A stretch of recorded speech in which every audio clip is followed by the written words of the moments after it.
اذا راكي ترجعي لنفس الشخص اللي يوجعك، سمحي لي نقول لك حاجه يمكن توجعك اكثر. انتي ما راكيش تحبيه، انتي غير متعوده عليه. كاين بنت يمكن تشبه لك، كل مره تقول هذه اخر مره، بصح نهار كي يبعث لها ميساج ترجع، نهار كي يجرحها تبكي، ونهار كي يرجع تنسى كل شيء، ودايما تقنع روحها بلي هي تبغيه.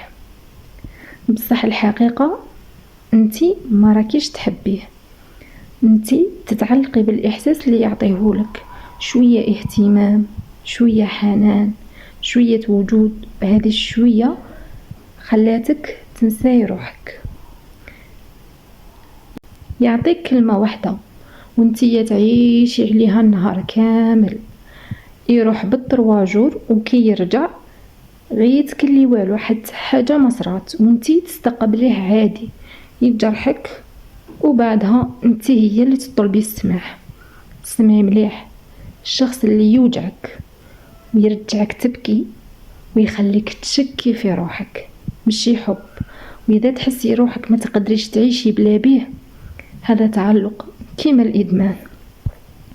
ما راحش نقولك قطعيه وخلاص ولا بعدي، بصح جربي هذه النهار كامل ما تكتبي لهش وشوفي روحك واش تحسي.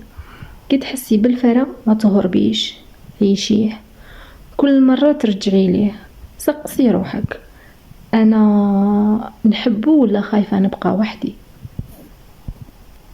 انا نستاهل حب يطمني ماشي حب يوجعني. نهار اللي تفهمي باللي قيمتك ماهيش مربوطة بشخص، فما راح تولي تختاري وما تبقاش تتعلقي. اذا حسيتي باللي هذا كلام ليك، تابعي القناة خاطر راح تفهمي روحك اكثر.